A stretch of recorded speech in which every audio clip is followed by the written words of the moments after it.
of every month's edition of the event has been that there's a lot of artists who are getting the opportunity to be introduced to wider audiences, and I think that that's part of the idea of the project too, is to get people's names out, get their music out there. So if you want to maybe introduce yourself and give a bit of background about what it is you do as an artist, I think that would be a good starting point. For sure, for sure. The name is AJ Lino. That's what I go for. My art, my craft is all about like love, spreading positive energy and just dancing, vibing, and having a great time. Originally Nigerian, but came to Canada, long time ago, about 11 years now. And, I'm all about here to like just, spreading great energy around. And I create Afro beats, hip hop. I like to think I'm very versatile because I am. And I'm all about, coming with that energy. You know what I'm saying? So that's pretty much, what I come. Yeah, Yeah. yeah. Do you think that there's I've noticed that recently, even just in talking to people who are doing these shows, there's a lot of people of Nigerian heritage that are in Winnipeg now performing music. It seems like there's been this explosion lately, which is really cool to see. Do you think that Winnipeg audiences are open to hearing Afro beats and styles that are maybe coming from somewhere that they hadn't heard of before? Because I mean, obviously, there's a big Nigerian population in Winnipeg, a growing one, but there's also tons of people who maybe this is their first introduction to that kind of music. That is true. That is true. And I'm glad that it's catching that fire, that flame, because, it's spreading around the world, like wildfire. Like I said, Afrobeat is surpassing, almost even hip hop as well. It's all about like the energy it gives to you. It makes you want to dance on your feet and just have a great time, just bring people together in a great vibe atmosphere and people enjoy themselves. And I'm glad that people are catching on that because it's a new wave that I think a lot of people are not ready for, but they know Yeah. what's coming. And, people that are doing it know what they're doing. So I'm glad people like it. What do you think is the appeal of it? Because I think that the one of the obvious differences, I guess, between Afrobeats and the hip hop people are maybe more familiar with in North America is the melodic aspect of it. A lot of the Afrobeat stuff I've heard is very melodic. That there's a lot more kind of more of a tune to it than just strictly rapping. Is that sort of part of what the appeal is? Do you think? Definitely, definitely. It's all about melodies, tunes. I keep using the word vibe, but like it's more than just a vibe. It's a culture. Let's use the word culture. And it gets you grooving. Hip hop is more like let's get lit. Afrobeat is yeah, let's get lit, but more like a smooth rhythm with it. You know what I'm saying? So I think that's what brings people towards it. For sure, and then I guess it also takes from dance hall as well, right? There's a lot of dance hall elements that are kind of mixed in with the Afro beats and with the hip hop. It all seems to be this kind of amalgam now of sounds. That's true. That's true. What does this event mean to you? I mean, as an opportunity to get your name out to maybe different listeners who haven't heard you before, how important is that to you as an artist? It's very important. Any opportunity that I get to spread my music out there and just let people know what and who I am about, I think it's a great opportunity. And it's not even about me. It's about seeing people enjoying themselves because I think once I create my tunes, I'm in my zone, in my melody, in my zone, like I said. But when people start to hear my words, because I'm all about positive energy, great vibes and just having a good time because there's a lot of negativity out there. But once you had a light, any little light you can spread into the world, it starts to shine. And I think this opportunity at this show is a chance for people to see a side of Afrobeats they haven't seen before. Yes, there's a lot of talent out there, don't get me wrong. And I'm excited to meet and network with other artists and people who are going to be there. But I think what I bring to the energy and to the industry is just a guy who believes in himself and knows that no matter how much negativity there is out there, with my lyrics and just the way I've evolved as an artist, people are gonna, what's the word, just attract towards it and it's gonna spread like a virus, like COVID, but But not in a good negative way. like that. Yeah. Good. Have you noticed that that kind of vibe happening when you perform live too? People getting that positive energy from it. Always, always. Even before I start to perform, I'm always like, I see a lot of beautiful people in here. You gotta like let people know that you see them too. They're not just here to see you, but you gotta see them as well. You know what I'm saying? So I think I've been getting a lot of energy, positive energy. I just had a show the other day and the crowd was feeling it. So I know I'm always confident when I step on the stage because I'm here to perform and show you why you should vibe with me, you know? Well, and I guess it's kind of a symbiotic relationship too, where you're giving that energy out, and if you get it back, that's just going to increase sort of your confidence on stage and your vibe that you're putting out there too. Exactly. Exactly. So, if people are hearing about you for the first time with this show, what's the best way to find your music? Where can someone find out what you're up to, as far as hearing your songs and also finding out about future shows and things like that? For sure. My Instagram is AJ Lino 10. So AJLINO 10. I got stuff on Instagram, like I said, YouTube, Spotify, Apple Music, even on Facebook, I'm all over the place because I feel like the more you put yourself out there in social media, the more flames and the more way you can put yourself out. And I'm also on TikTok, everything is just AJ Lino, Okay. and then you should be able to find me out there. Do you have a lot of music out there now, or are you just sort of starting to release a bunch of singles? Yeah, I have a lot of music, plus features as well. I started putting out stuff in 2019. Okay. So I have about like 20 something tracks out there, and I still have more on the way. You know what I'm saying? Are you just focused on releasing singles at this point, or are these eventually going to be released in an album or a larger project? I've released just one EP, I'm quite sure, so far since I started putting stuff out. But now I'm focusing on singles, and the more fan base I start to attract, that's gonna determine when I'm gonna drop my album and things like that. Totally makes sense. Yeah, right on, right on. Yes, my name is AJ Treva. Yes, I'm Ugandan born, recently moved to Canada. I'm an artist, singer, songwriter, and music producer. I've been doing it for a while, close to 3 years now. And it has been an experience, a journey of learning from so many different artists. And the way that I would describe my kind of music and my inspiration behind it would be mostly Afro sounds, Afrobeat sounds, and lots of hip hop, because hip hop has been a culture that has been spread throughout the world Sure. to the point that it reached Africa, where I was born. And I got so intrigued by the sound. And from then, I have been blending it with Afrobeat and hip hop. And wow, that's the best way I would describe my music. Sure, and like you said at the beginning too, you're a singer-songwriter, and so you're doing elements of hip hop, but you're not just rapping. You're singing as well, and you're playing instruments and things like that. What has your sort of response been since you came to Canada and started playing music here? Yes, ever since I came to Canada, there was a transition that I had to go through in terms of the delivery of the kind of music I make, because at first it was strictly recorded tracks from studio, and I get to Canada, I get to interact with so many different artists and the audience here, and I get to learn that artists here need to go the extra step of learning an instrument, of learning how to control equipment like live, and for everyone to see how it's done, how the real music is made. So I had to transition into that. Yeah, so I reached here, got to learn a couple of instruments, and I had been playing some back home, and I'm so glad that the knowledge that I had received from back home has played a big role in the kind of music I do right now, and how I express it and how I share it Yeah. to the audience. Yeah.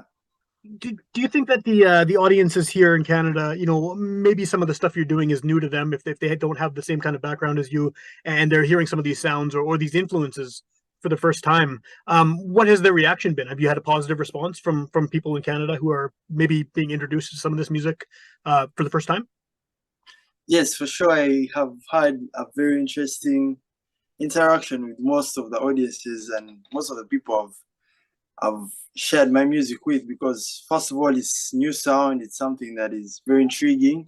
The first time you hear it, it's like, wow, it's a blend of hip hop and Afro sounds and all this. And it's like most people who haven't gotten an experience of having an artist like present the music that I'm presenting to them live is like something new, and it's very exciting to see. And though to some people who have actually heard this kind of music, there's always this kind of relation of comparing of this artist have had this artist. So it's a two-sided thing. It's like some people it's new, to some people it's let me say a recreation of an African sound, you know. So that's it. Well, and I guess since you've been here, you probably have absorbed other sounds too that are coming into what you do, right? I imagine you're being influenced by what you're seeing and hearing here in Canada. That's got to be seeping into your sort of creative process, right? Yes, for sure. I have become accustomed to some music that I hadn't listened to back home. It was like back home I strictly listened to Afro sounds because they were everywhere. But I reached here and there's a different variety of music in terms of like folk music, jazz music has Yeah. been something that was introduced to me when I got here in Canada, and ever since I started learning more about it, especially as an instrumentalist, it has become very, very essential in the way I create my music, in the way I stylistically choose instruments, or even just a sample or an instrument to use, you know? Yeah. So Canada's definitely inspired me to like take that extra step of like learning these new sounds, like what am I going to share with this new audience, or like what am I going to share with the people who are back home in Africa that is new to them, you know? So that's basically it, yeah. Yeah, well, you're introducing some of the stuff you're hearing here to people back home too, which is kind of cool. You're introducing the stuff from back home to people here, and then you're doing the other way around. You're introducing them to some of these styles you're discovering here in Canada. Yeah, it's a two-sided thing, and Yeah. it's very interesting indeed, because it's like you have to keep the originality of where you're from, of what you've been doing for a while still being someone who is adaptive and as an artist who is growing, you know. So yeah, it's interesting to learn. Do you think that because you have a lot of different sounds and you're playing instruments and you're singing, I mean, do you think you have more opportunity somewhere like Winnipeg to get yourself involved in different aspects of the music scene than say if you were just rapping? I mean, you have sort of these extra skills that you're bringing to the table. Do you think that gives you more options, I guess, as far as, you know, where you might end up playing shows or who you could perform with and things like that? Yeah, for sure. It has been very interesting to see how many people would love to see a rapper who plays instruments. You know, it's like I usually get up on stage and I have an instrument and everyone is expecting me to sing in a certain pop style, Sure. a certain jazz style. But like when I bring in this aspect of blending the pop, the jazz with rap and and being an instrumentalist that is playing live, it's always something new. So it's like I have to keep on pushing myself to find a new audience, because some days I'm performing for an audience that wants a rapper, some days I'm performing for people who want an instrumentalist, another day I'm working as an MC. So it's like everywhere I go there's a different aspect of the art that comes out, you know. So it's interesting for sure. It doesn't get boring in terms of me as an guy, you know. It's like one day I'm rapping and then the next day I'm playing a song of someone else's album, you know. So it's very interesting for sure. It's good to have that versatility then, because you can play all those different shows. But what does it mean to you to be involved in a show like this Future of Music show, where you're potentially, you know, introducing yourself to much wider audiences than may have heard you before?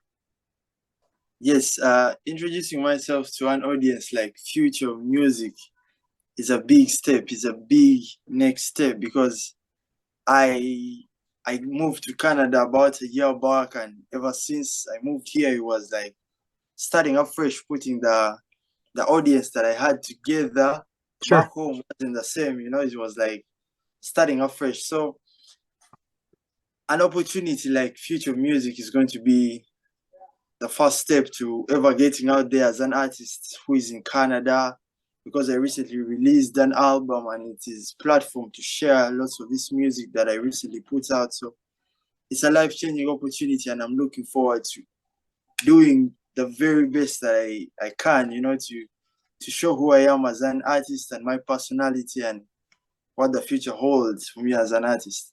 Cool. What's the best way for people to hear your music? Now that if someone's being introduced to you for the first time at that show, or they're hearing this and they want to check out more of your stuff, what's the best way to find you online and hear your music and also find out when you're playing shows? Yes, the best way to find my music is through YouTube. YouTube is the first platform that I put most of my work, let it be vlogs, let it be anything about the shows that I attend and the shows that I have, and all my music is there straight from day one. All the tracks that I ever had are on YouTube. I have Spotify. My latest album, The Rebirth, is out on Spotify, and it's quite interesting to see how it's moving already. You know, it has just been a week so far, and it's already getting out there. You know, so Spotify, then all the rest of the platforms, SoundCloud, AudioMark, all my music is available. It's ThatGuy Treva everywhere. Awesome. Yeah. So yeah, well, I'm Joey Medik. I'm a hip hop rap. Oh man, sorry, I'm a little tired still. I woke up not long ago. But yeah, Okay. no, I make rap and hip hop music. Individual artist coming out of Winnipeg, and yeah, it's been it's been a year and a couple months now that I've been like properly doing this, and it's pretty cool. I've seen a lot of growth in myself and like just in the community in general, and it's a great experience to be a part of. Well, maybe that's a good place to start too. Is the community, because I mean, hip hop obviously worldwide it's such a massive genre, and there's so many different subgenres and sub scenes and different variations on hip hop. Where do you think you fit in, sort of in terms of style, in terms of what type of rap that you're doing, and where you would place yourself, I guess, on the spectrum of hip hop as an umbrella genre? Yeah, for me personally, I'd put myself more into like the old school, more the boom bap category there. Especially like I love like MF Doom, what's it called, Logic. I mean, guys like that. But even so, like Wu-Tang, just a lot of, I don't know, just a lot of guys more on that vibe kind of thing. But even like Griselda and those guys from there, like just a lot more of that old school kind of like grimy or darker vibe, you know? It's because especially like you said, there's a lot of subgenres to hip hop now. I mean, it's becoming the new rock kind of thing. Everyone's got some way they're doing it. But yeah, for me, I like keep it simple. I like to put my message out there, be real with it. And that's all it really comes down to. Well, a lot of that stuff that you're referencing too. I mean, artists like Wu Tang, for example, there's definitely an emphasis on lyrics over everything else. I mean, obviously, the beat is important and the overall vibe of it is important, but it's very kind of densely lyrical style of hip hop. Is that sort of what appeals to you about it? Is that emphasis on storytelling and on lyrics? Yeah, like that's the big thing for me. I like being able to understand the picture they're painting. I like being able to see it as a whole, because especially like for me, like for work, I teach health and safety courses and first aid courses. So I'm always talking to people, I'm always giving out information. And I Yeah. like to do the same with my music. I like to be able to paint people a picture so they know what they're looking at. And if they don't like it, they don't like it. It is what it is. It's not for everybody. But if I can successfully get my words out clearly, I can enunciate them properly, and I can show them the picture I'm painting, that's all that matters to me. Yeah. Yeah. What is it? What has the reception been like to your stuff? I mean, like you said, you've been doing this kind of heavily for about a year and a bit now. What's the reaction been from local fans? It's been really good, man. I can't even lie. Like it's been pretty dope. Especially like in 2022. Me and I work with the 204 Collective. It's a bunch of other individual artists. We're just working together, build each other up, kind of thing. But like even like we opened for Afro Man. We opened for Tony Ayo when he came here. Mad Child when he came here. My buddy Magic is opening for Dave East on Saturday. There we go. My buddy Magic is opening for Dave East on Saturday, and I'm gonna be a part of that set. And Cool. every time I'm on one of those sets, like one of those bigger name sets kind of thing, I always get people coming up to me after like, oh my God, that was so good. That was so good. Like, I really like what you're doing, blah, blah, blah. And it's nice because people are actually recognizing what you're doing, you know? Like, especially my Unreal session that I did a couple weeks ago with Unreal Creative. I've had a lot of artists in the city hitting me up after that, like, hey, I saw your session. Like, that was really dope, man. We got to work on something. and it's nice. People are actually recognizing what I'm doing, and Yeah. it's nice. Yeah. Well, and those are all fairly high profile opportunities too. Like some of those artists you're opening for, and those Unreal sessions are getting a lot of spread around online quite a bit. So I mean, that's got to help, especially as a relatively new artist Oh, too. yeah. The fact that you're being seen and heard by all these people who maybe otherwise wouldn't have had an opportunity to hear what you're up to. Oh yeah, 100%. So with these events like the Future of Music event, what is doing something like that mean to you? I mean, do you see that as an opportunity to get yourself heard by different audiences or by people who maybe otherwise wouldn't be into the style you do or something like that? Oh, 100%. Like the one thing I've noticed about the Future of Music competition is that it's a lot of different types of artists, Yeah. like from rap and hip hop and whatnot. But like you have a lot of Afro artists, you have a lot of R&B artists coming in and stuff. It's a really great opportunity, especially because like I've been selling my tickets and getting all my friends coming out and whatnot. I'm gonna have a lot of people coming up in there, and it's a good way for people I already know to actually like properly experience my music. And it's a great way for people I don't know to actually have like a real nice intro to my music, because Sure. this is a solid set. I believe, yeah, it's 20 minutes or so, and in those 20 minutes, that is just me. I'm doing what I'm doing, and I've been working very hard to get this all solidified and everything. Like even I was in the studio the other day getting songs ready for this competition. Cool. It's gonna be a very good time. I'm very excited. Well, if someone is hearing about you for the first time there or hearing about you for the first time on this show, what's the best way to find your stuff? I mean, where can people A, find your music, and B, find out what you're doing as far as potential new shows and things like that? Yeah, for sure. You can find my music on YouTube, Apple Music, Spotify. It's all under Joey Medik, and Medik is spelled with a K. But yeah, you can find my music on most platforms. I got an EP out with my buddy. I have a solo track I have out as well. On YouTube, you can find a couple music videos I've done and whatnot with myself, the collective, and other artists. But even so, uh, I'm sorry, what was the second half to the question The again? second half of the question was if someone wants to find out where you're playing shows, because I mean, someone could hear this a month from now, maybe by then you have a bunch more shows or whatever, right? So where can they find Yeah. that information? Sorry about that. Yeah, no, what's it called? Yeah, the best place to find any information about my shows is probably my Instagram. Okay. I post pretty frequently on there on my story and whatnot. So you can go follow me on Instagram or any socials at Joey Medik. It's all Joey Medik. So if you need to find Joey Medik, just look up Joey Medik online and you'll find all the handles to everything. But yeah, Awesome. for updates on shows, 100% Instagram is the best place to go. Perfect.